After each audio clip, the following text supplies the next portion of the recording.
irmãos, os cumprimento com a paz do Senhor Jesus. Amém? Podeis tomar o vosso assento. Nós vamos contar com a projeção do telão em alguns pontos que vamos meditar nesta noite. Enquanto a projeção é realizada, estendo a minha gratidão aos líderes da igreja, pastor e os demais obreiros, pela oportunidade de estarmos aqui neste congresso de escola dominical. Conforme falávamos pela manhã aos irmãos, que infelizmente não tem sido comum os congressos de escola dominical. Normalmente os congressos são voltados para a mocidade, para as senhoras, para missões e outros departamentos da igreja. O departamento de ensino tem sido delegado em segundo plano.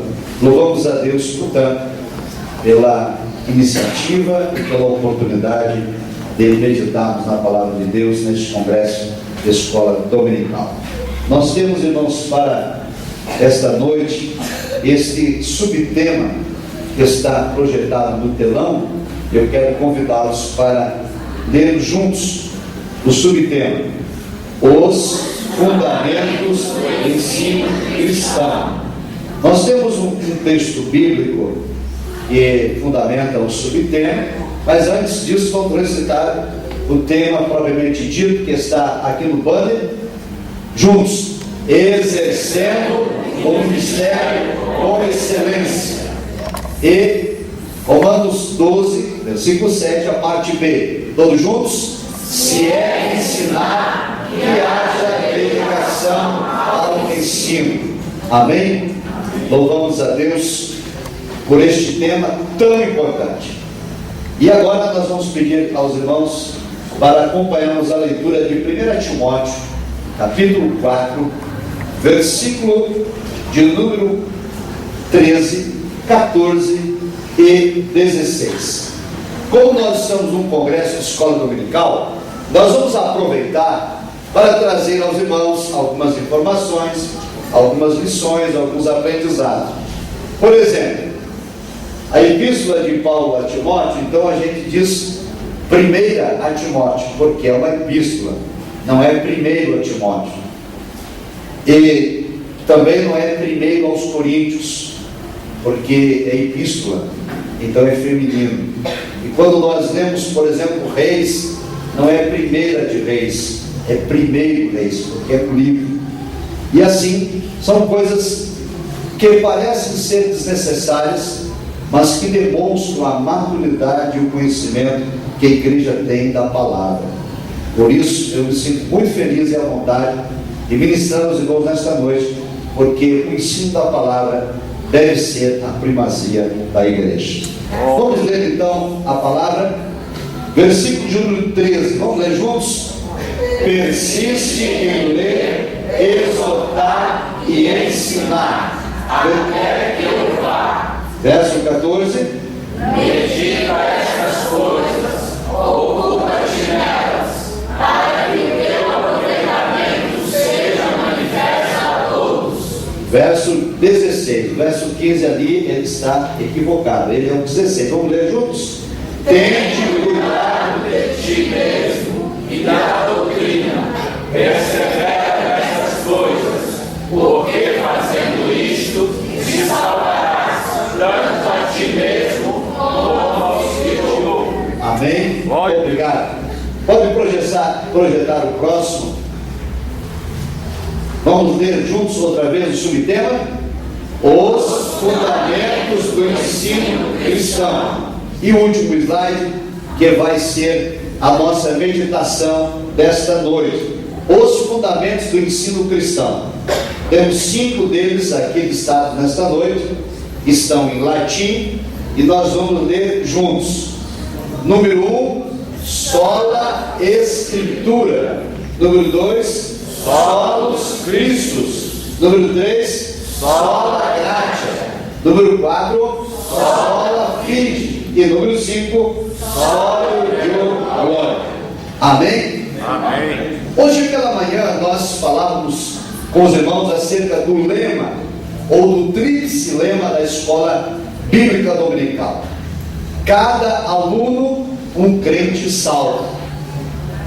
Cada crente salvo, um aluno bem treinado.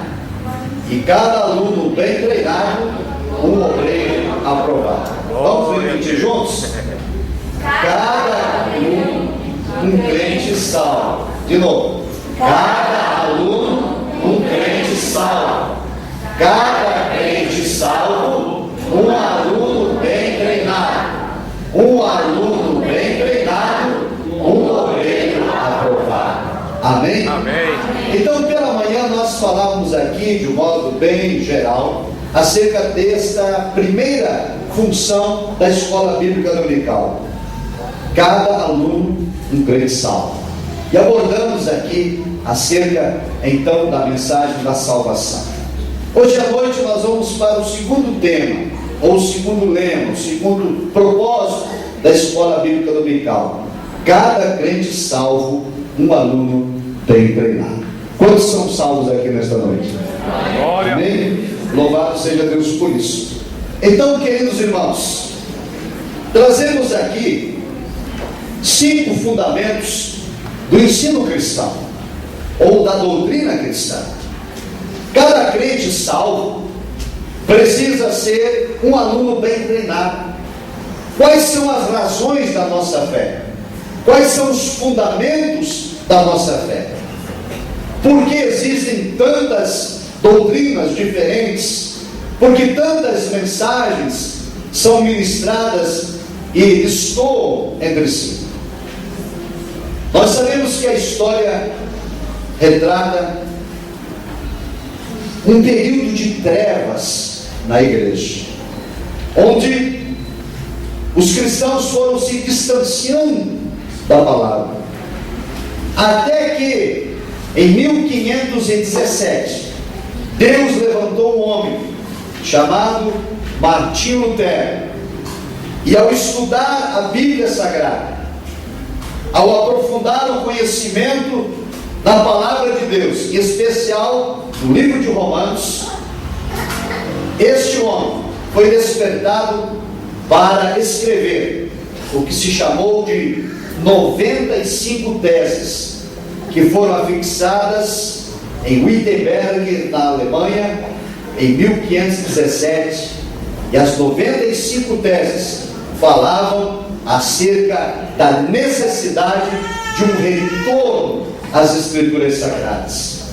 Martinho Lutero foi excomungado pelo Papa, foi perseguido, mas ele lançou aquilo que se chama hoje de Reforma Protestante.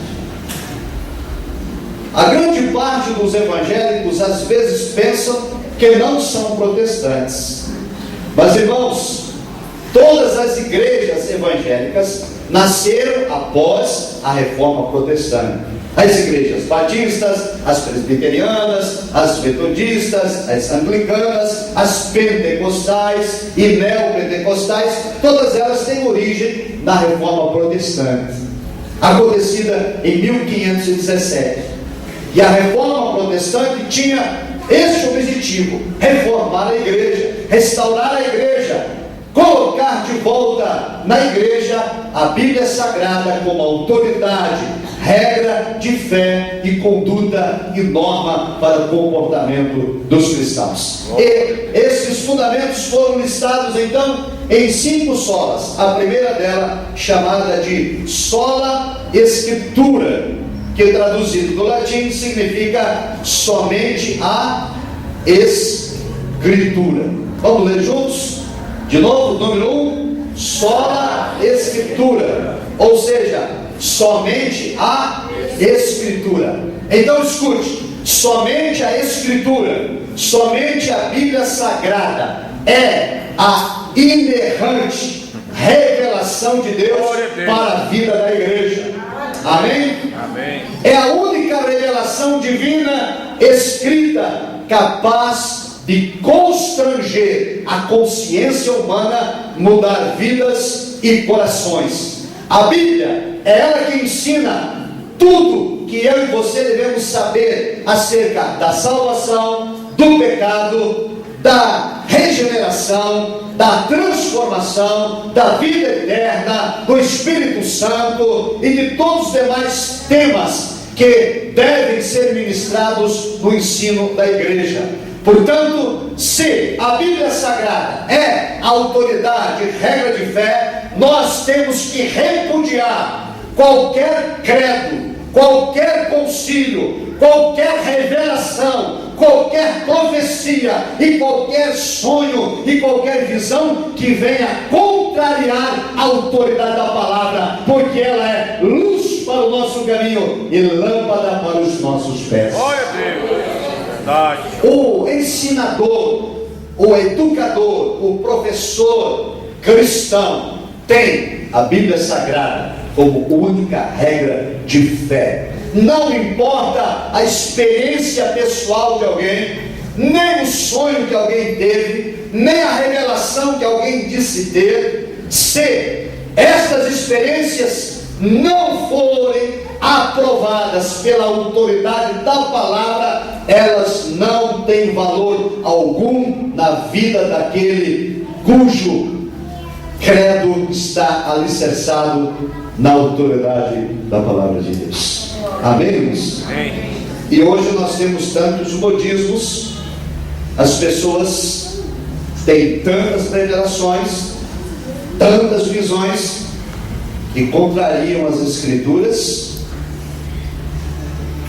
e que colocam vidas inteiras no caminho da perdição.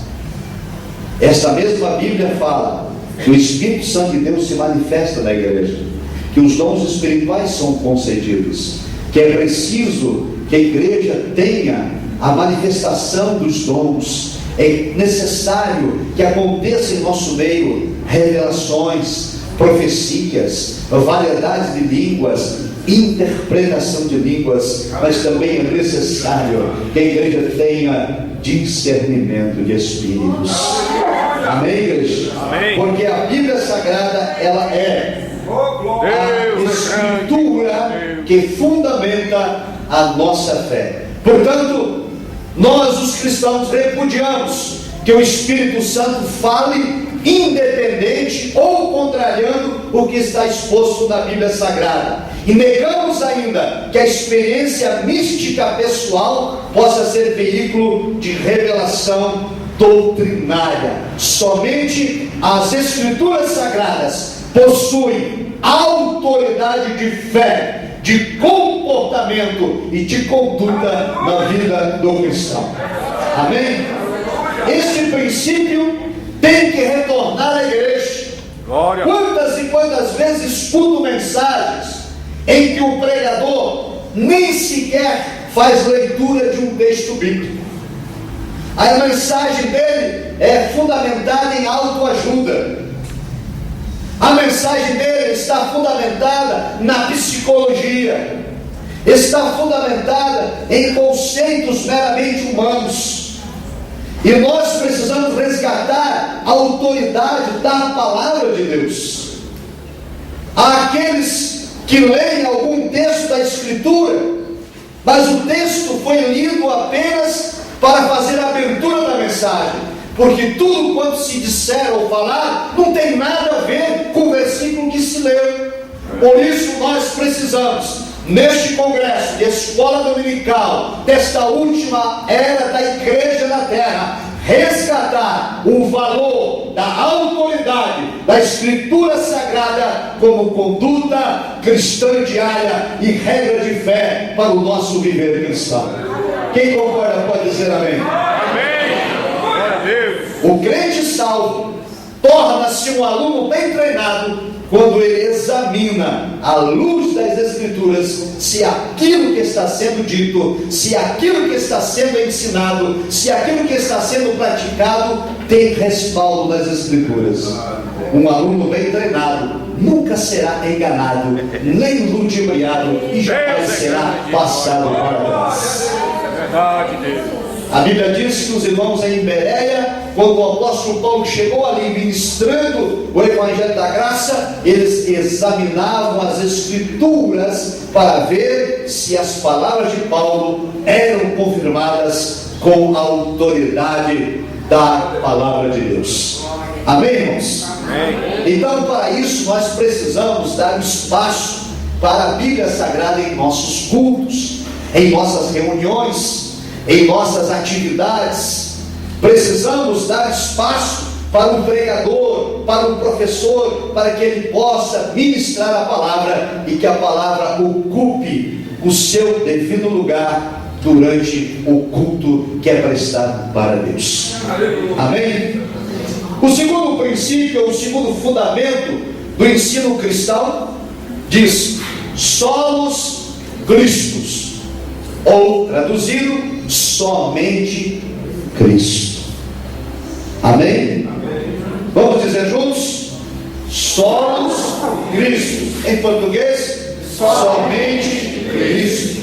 Irmãos, se a palavra de Deus é autoridade e regra de fé, então a mensagem que será pregada em nossos cultos, centrado na autoridade da palavra, será a pessoa gloriosa e maravilhosa de nosso Senhor e Salvador Jesus Cristo. Cristo será pregado nos cultos, Cristo será ensinado na escola dominical, Cristo será ministrado nos congressos, nas conferências, nos simpósios, em todos os eventos que a igreja realiza. Em todas as suas reuniões, os pregadores falarão de Cristo, do seu amor, do seu poder, da sua autoridade, da sua misericórdia, da sua compaixão, do seu sacrifício na cruz, do seu sangue derramado e da sua graça maravilhosa. Aleluia! Precisamos então retornar ao evangelho simples dos apóstolos, centrado na suficiência e exclusiva obra redentora de Jesus Cristo. Amados, nos dias em que nós vivemos, tudo foi relativizado. Quando nós queremos centrar a igreja na autoridade da palavra e colocar o Cristo no lugar que Ele merece, muitas vezes as pessoas passam a nos taxar de radicais, fundamentalistas, extremistas, exagerados. Porque hoje em dia se confunde muito. Se confunde, por exemplo, integridade com santidade. Integridade é uma coisa, santidade é outra bem mais profunda. Uma pessoa íntegra é uma pessoa honesta. Uma pessoa íntegra é uma pessoa sincera. Uma pessoa íntegra é uma pessoa ilibada. E há muitas pessoas que são íntegras aí no mundo, que são mundanos, que são pecadores, mas ele é honesto. Ele paga suas contas, ele não usa de mentira, mas ele não é santo.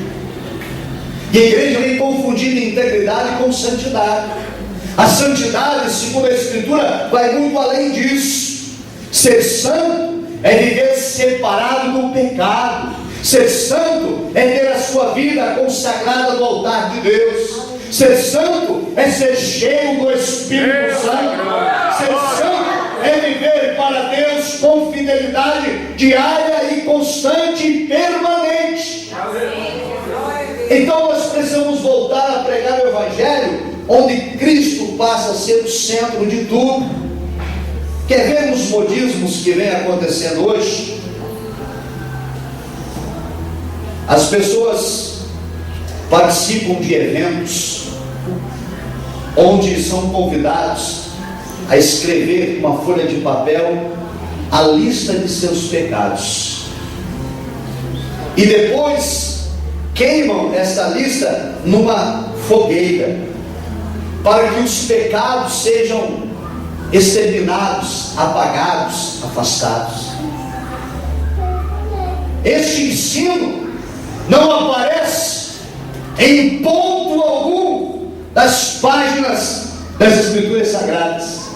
É um modismo, onde tiraram Cristo do centro, porque a minha Bíblia, a autoridade das Escrituras dizem que o sangue de Jesus Cristo, seu Filho, nos purifica de todo pecado. Eu não preciso de fogueira santa, eu não preciso listar meus pecados em papéis, eu não preciso de movimentos contraditórios, porque Cristo Jesus é o centro da minha salvação. Amém, irmãos? Esses fundamentos parecem que são tão simples, mas estes fundamentos têm sido deixados de lado em muitos lugares. Cristo, irmãos, é o centro da minha salvação. A Bíblia diz: quem está em Cristo Jesus, nova criatura é. As coisas velhas passaram, tudo se fez novo. A minha Bíblia diz que Ele levou sobre a cruz os meus pecados e se fez maldição em meu lugar. Mas há muitos ensinos aí sobre maldição hereditária, maldição disso, maldição daquilo, maldição daquele outro. A minha Bíblia diz que quando o crente salvo em Jesus Cristo recebe o Senhor como Salvador, toda e qualquer maldição que havia na sua vida, sobre a sua vida, é aniquilada pelo poder do sangue de Cristo derramado na cruz do Calvário. Por isso, amados, Cristo precisa retornar a ser o centro da pregação. Glória! Porque não vou ser levado por vento de doutrinas estranhas à autoridade das Escrituras. Um determinado teólogo chamado David Hunt, ele escreveu o seguinte: o inimigo está entre nós, ele se infiltrou em nosso meio, de tal modo que em nossas linhas muitos já não conseguem mais discernir a verdade da heresia, porque a heresia tem invadido as igrejas. A prática judaizante tem tomado conta de muitas igrejas.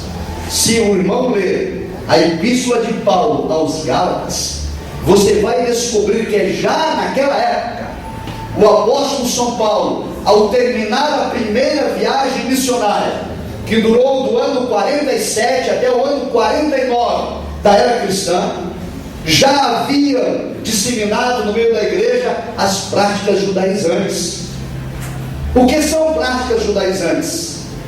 São todas aquelas práticas que Cristo Jesus aniquilou na cruz: a guarda do sábado, o uso do sal grosso, a celebração de festas de tabernáculos, o uso de quipá na cabeça, o uso de talite, o toque de chofar. Tudo isso é prática judaizante, que foram abolidas por Cristo na cruz, porque a Escritura diz o seguinte: o sangue de Jesus Cristo, seu Filho, nos purifica de todo o pecado.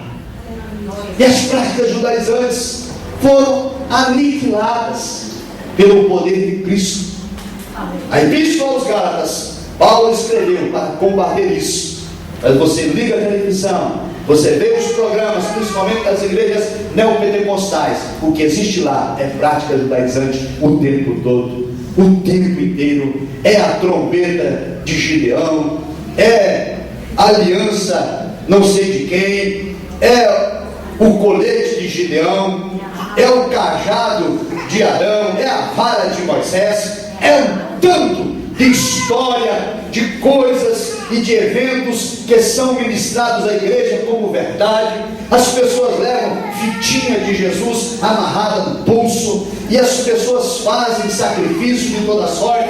Sabe o que é isso, irmãos? Segundo as Escrituras, isso não passa de macumba, isso não passa de macumba gospel, isso não passa de feitiçaria, isso não passa de atitude mental positiva, isso não passa de heresia, porque para nós, os salvos, Cristo Jesus tem autoridade suprema em nossas vidas, nos libertou do pecado e nos transformou para a glória do seu nome.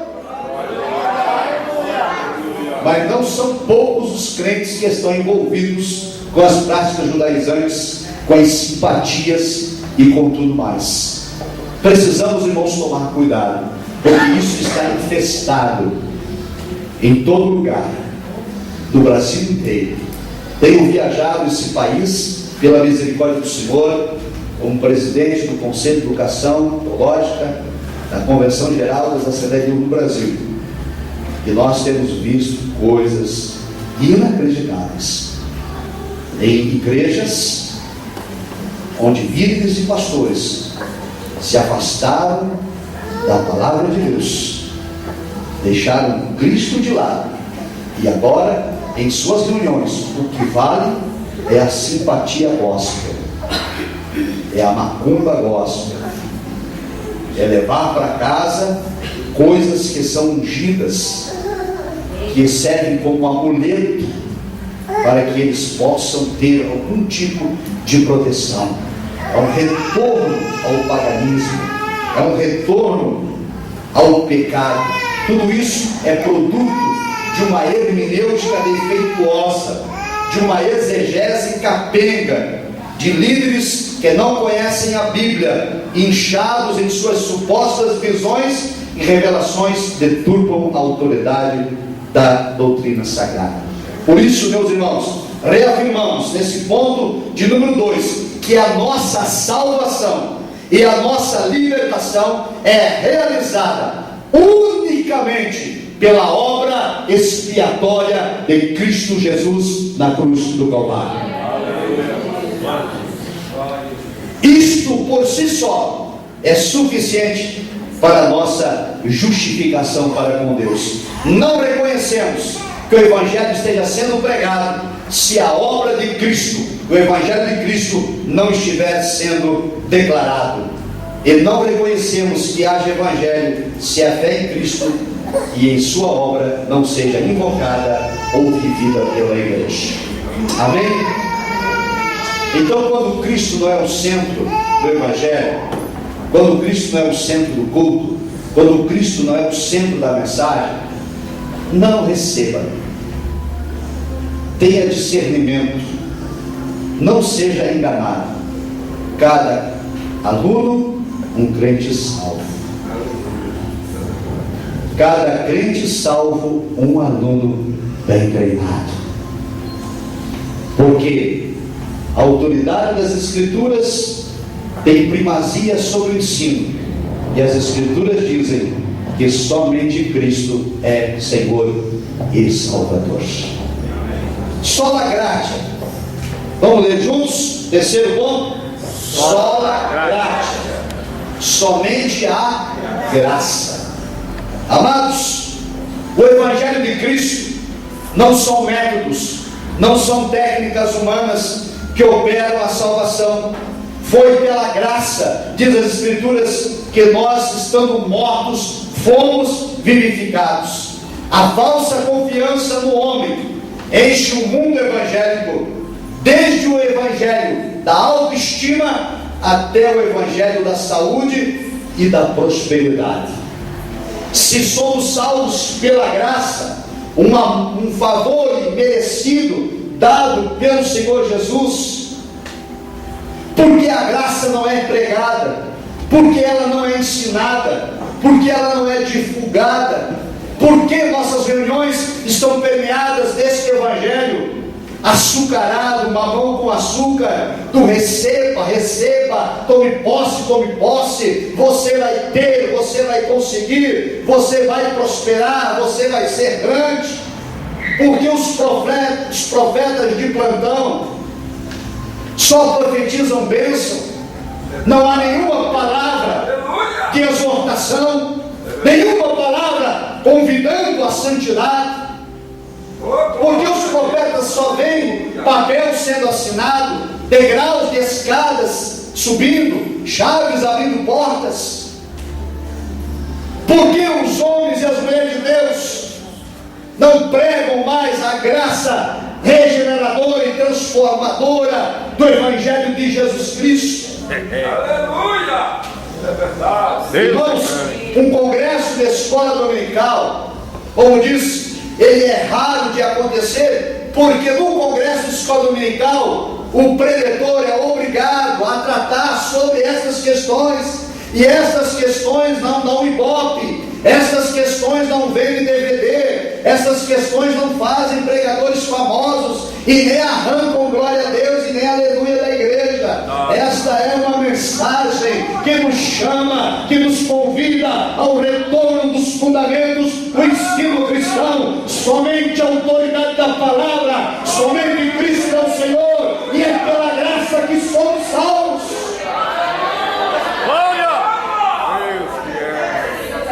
Amados, Deus não existe para satisfazer as ambições do homem.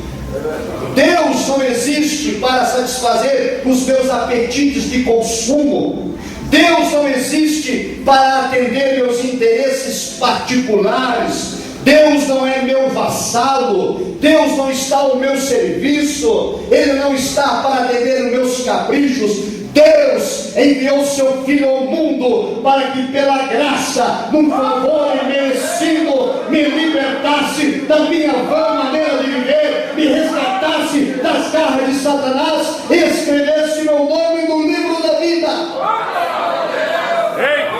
Foi para isso que Ele veio ao mundo. Amém? Santo Deus, Israel. Mas em muitos lugares Deus virou servo. Eu determino. Você não determina nada. Você é servo. Servo obedece. Quem determina é Deus. Quem manda é o Senhor. Quem tem autoridade é Ele. Quem é o soberano é o Deus de Israel. Ele tem um projeto na sua vida. Ele tem um propósito contigo. E Ele determina a bênção sobre você. É Ele quem guia os teus passos. Eu sou servo. Eu sou um homem que fui comprado da minha escravidão com um preço de sangue. Você também foi comprado, assim como eu, resgatados de nossos pecados. Aleluia! Amém, meus irmãos? Amém. Você tem autoridade para, em nome de Jesus, determinar que um demônio saia da vida de uma pessoa. Você tem autoridade para que, em nome de Jesus, determinar que o mal que te afronta caia por terra. Mas para Deus você não pode determinar coisa nenhuma, porque Ele é soberano, a autoridade é dele, Ele é o Senhor. Então, amados, nós temos esse problema hoje. A falta do ensino, a falta de congressos de escolas dominicais. Quando os nossos pregadores itinerantes do Brasil afora ficam reproduzindo mensagens que nem sempre pregam a verdade. E nós precisamos então restaurar, em nome de Jesus, os fundamentos do ensino cristão. Veja que o primeiro pressuposto é somente a Escritura.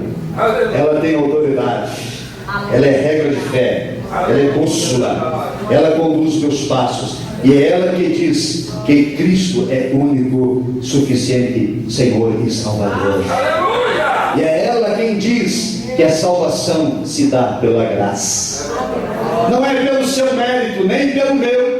Eu e você éramos nada, estávamos condenados à morte eterna, à escravidão eterna, mas aprove a Deus pela sua misericórdia nos eleger no ventre de nossa mãe. Antes que viéssemos à existência, Ele nos amou, nos chamou, nos comissionou, perdoou os nossos pecados e nos concedeu da sua graça transformadora. Amém? Então, amados, nós precisamos ter um coração agradecido a Deus. Bendito seja o seu nome. Deste modo, amados, A obra sobrenatural do Espírito Santo é que nos leva a Cristo. É o Espírito Santo que nos livra da servidão do pecado. Louvado seja Deus. Vamos ao quarto ponto. E aqui quero me deter um pouco. Sola fide. Vamos ler juntos? Sola fide. Somente a fé. Juntos? Somente a fé. Outra vez? Somente a fé. Irmãos, esse foi um dos pontos principais da doutrina reformada, quando a igreja foi restaurada lá em 1517. A fé.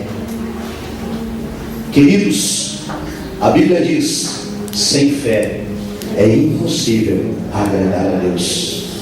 É necessário que aquele que se aproxima de Deus creia que Ele existe e que é galardoador daqueles que o buscam.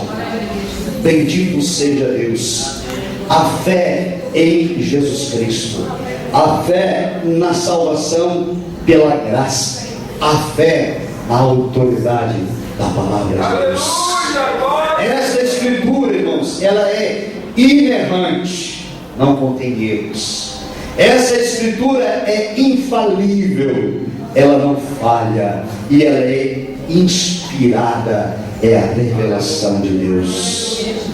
Somente a fé em Jesus Cristo, a fé em Deus, a fé no Evangelho, a fé na autoridade das Escrituras. A salvação, portanto, não vem até nós por meio de ritos, nem por meio de costumes. A fé não vem até nós por meio de dogmas, de resoluções, de tradições de homens. A fé é nos dada pelo próprio Deus, é nos concedida pela graça. Amados, olha que maravilhoso. Eu sou salvo por meio da fé, e a fé, para ser salvo, é o próprio Deus quem me concede. Aleluia! É um privilégio especial. A fé é algo que nós precisamos, irmãos, viver a cada dia. Um dia Jesus perguntou: quando o Filho do Homem voltar, achará fé na terra? Quer ver uma outra coisa que é reproduzida nas igrejas? Os pregadores dizem: se você tiver fé do tamanho do grão de mostarda, dirás a este monte: sai daqui, passa para o lado de lá, e isso vai acontecer, e nada vos será impossível. Sabiam, irmãos, que Jesus nunca disse isso? Que não está escrito isso na Bíblia. Jesus não falou: se você tiver fé do tamanho de um grão de mostarda. Foram sendo reproduzidos pelos pregadores uma coisa que Jesus não falou. Ele disse assim: se você tiver fé como um grão de mostarda, não do tamanho, como um grão. E ele explica logo depois. Ele diz: na verdade, o grão de mostarda é a menor das sementes das hortaliças. Ela mede aproximadamente 2 milímetros. Ela é muito pequena.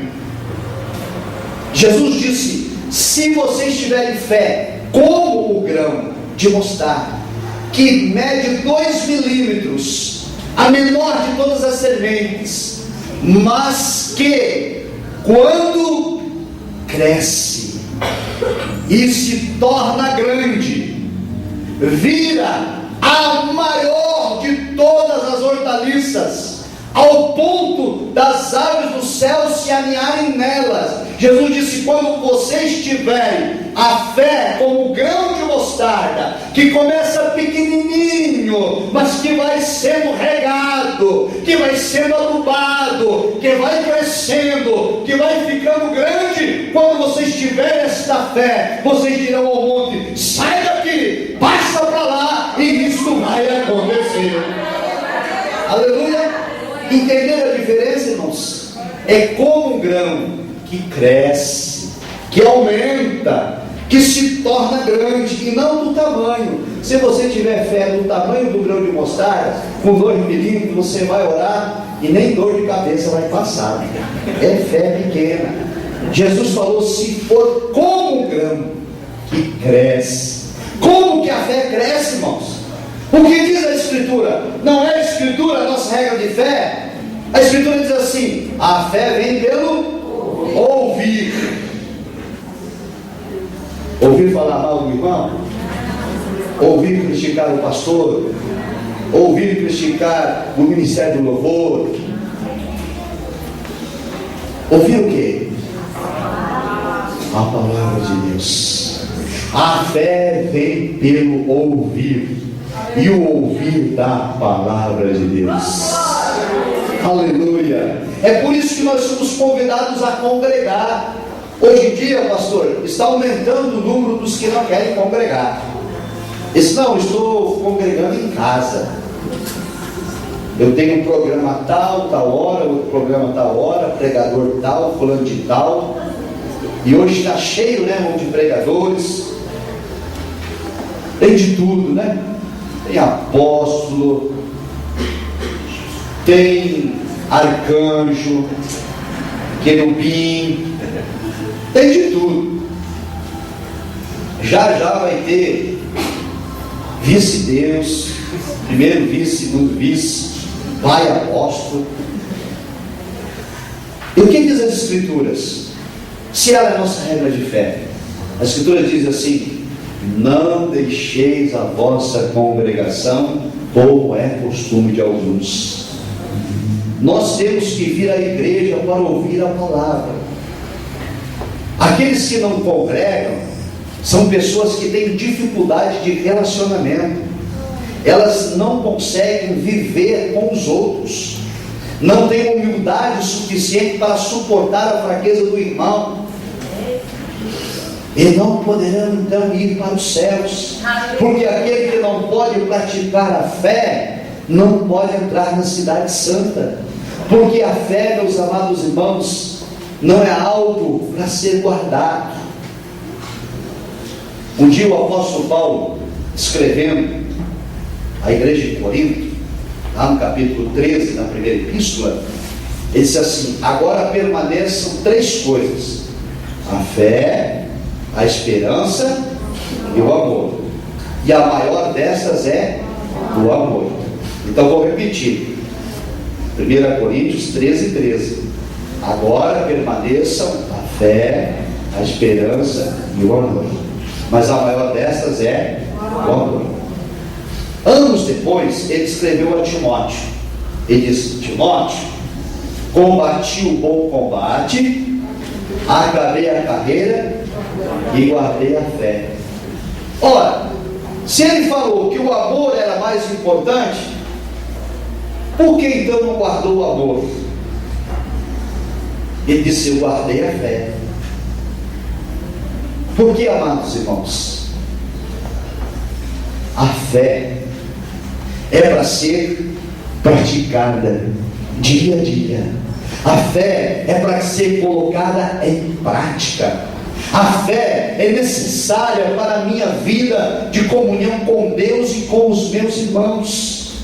A fé é imprescindível. O apóstolo Tiago disse: se você diz que tem fé, mas não tem prática, então eu lhe digo, a sua fé não vale nada, a sua fé é morta, porque a fé sem as obras é morta em si mesma. A fé tem que ser vivida, tem que ser praticada, anunciada, pregada, e a fé só pode ser exercitada, meus irmãos, nos dias de adversidade, nos dias de lutas, nos dias de dificuldade. Exercitar a fé na alegria, na bonança e na paz é muito fácil. Exercitar a fé na adversidade é que demonstra que você é um crente salvo e um salvo bem treinado. Aleluia! Verdade, Deus. Lembra dos discípulos dormindo? Aliás, Cristo está dormindo e os discípulos estão em alto mar, o vendaval, sobre aquele pequeno barco. Dos 12 discípulos de Jesus, uma boa parte deles eram formados por pescadores, homens que conheciam aquele mar, que enfrentaram diversas tempestades ali. Enquanto Jesus dormia, os pescadores, entre eles Pedro, João, Tiago, André, fizeram tudo o que sabiam para amenizar a situação. Baixaram a vela, dobraram o mastro, amarraram o navio com as correntes, esvaziaram a carga, mas não resolveram. O temporal se intensificava. Então foram acordar Jesus: Senhor, desperta, porque estamos perecendo. Sabe o que isso quer dizer, irmão, essa palavra? Estamos perecendo. Eu vou parafrasear. Esse era Jesus: desperta, que vamos morrer. Jesus despertou, acalmou o vento, acalmou o mar. Os discípulos ficaram abismados e disseram: quem é esse que tem poder e autoridade, de modo que o mar e o vento lhe obedecem? Então Jesus olhou para eles e os repreendeu. Jesus exortou aqueles homens. Jesus chamou a atenção daqueles discípulos. O que foi que Jesus disse para eles? Porque vocês duvidaram, homens de pouca fé. O que foi que eles duvidaram? Será que Jesus os repreendeu pelo fato deles acordarem o Senhor? Não, não foi por isso. Sabe por quê, irmãos? Jesus estava no barco com eles, e Jesus estando com eles no barco, eles estavam cheios de medo e cheios de dúvidas, e chegaram à conclusão de que iriam perecer. Mas Jesus esperava mais daqueles homens, porque já tinham tido eles experiências anteriores com o Mestre, e eles deveriam saber que quando Jesus está presente, mesmo que o vento sopre com fúria, mesmo que o mar se levante, o barco não vai perecer. Por isso o Senhor os repreendeu, porque vocês duvidaram.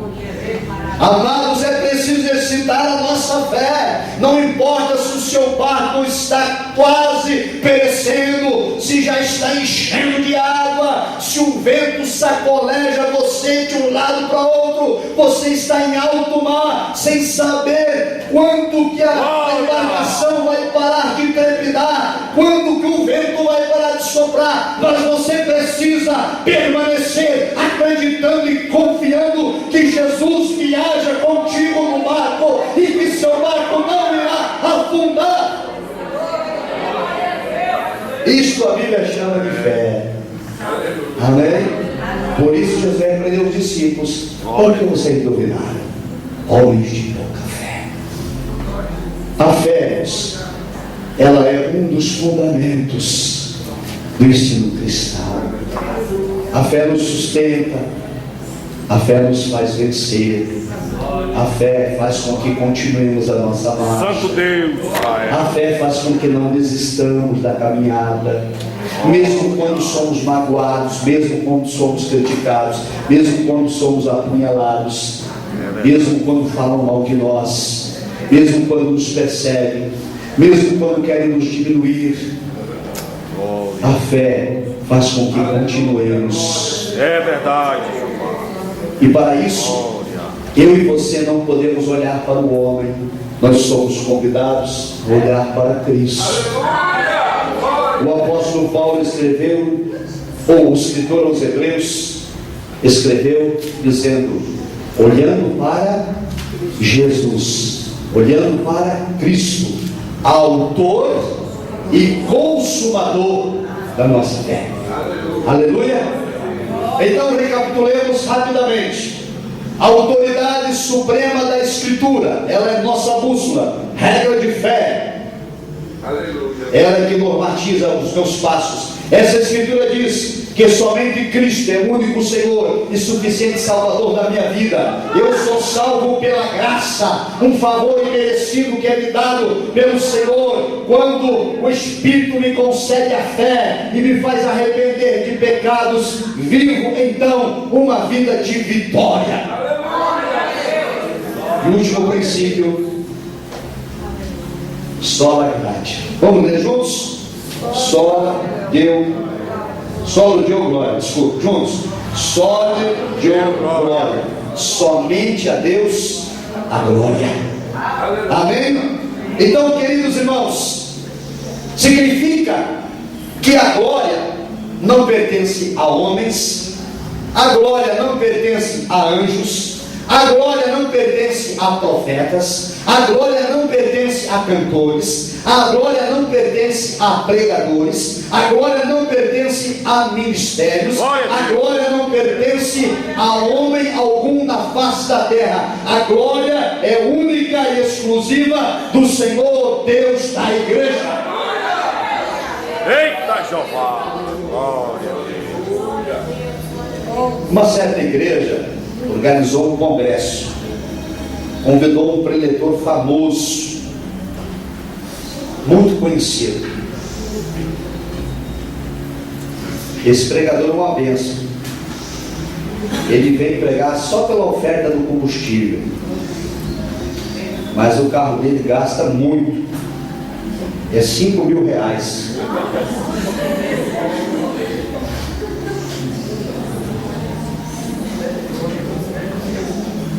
O Evangelho de Jesus, em alguns lugares, virou comércio, moeda de troca. Pregadores só sobem no púlpito se for depositado na conta bancária dele o valor do cachê. Há cantores hoje que cobram por hino, é R$1.000 o hino, meio hino R$500, que é só uma introdução. A gente ri, acha graça, mas é triste, é verdade.